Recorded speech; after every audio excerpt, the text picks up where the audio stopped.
Hi guys, welcome to another new blog. మొన్న తీసుకొచ్చిన కొత్త వాళ్ళని అయితే ఈరోజు చెక్ చేస్తున్నాం. అలాగే కొన్ని ఫైల్స్ కూడా ఇన్పుట్ చేసేటివి ఉన్నాయి సాఫ్ట్వేర్లో. అందుకే షెడ్లో వాల్ పెట్టేసి ఖాళీగా ఏమి ఉంటామని ఈ సాంగ్ అయితే వింటున్నాం. ఇది ఎన్నిసార్లు విన్నా ఈ సాంగ్ అయితే బోర్ కొట్టడం లేదు. అక్కడ వర్క్ కంప్లీట్ చేసుకొని ఫెర్టిలైజర్ షాప్కి వెళ్ళి 2 మందులు అయితే తీసుకొచ్చాను. ఇది జింబీ ఉన్ను జెట్స్. ఇవి ఎందుకు తీసుకొచ్చానంటే పొలంలో కలుపు అయితే చాలా అయింది, అది నిరోధించడానికే ఈ మందు. ఇవి కొడితే వరికేం కాదు కానీ గడ్డ అయితే మొత్తం చనిపోతుంది. ప్రతిసారి ఈ డబ్బా మోసుకెళ్ళాలంటే చాలా కష్టంగా ఉంటుంది. అందుకే ఒక 2000 రూపీస్ ఎక్స్ట్రా అయినా మంచిదే అని పైప్ అయితే కొనుక్కొచ్చాం.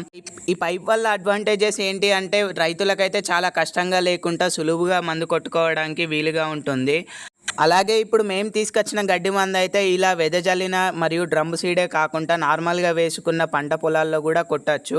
ఒక 20 రోజులు నిండక ముందు కొట్టాలి. అలాగే పొలంలో వాటర్ లేకుండా చూసుకోవాలి, ఎందుకంటే పొలంలో వాటర్ ఉంటే గడ్డి అయితే చనిపోయే ఛాన్సెస్ ఉండవు.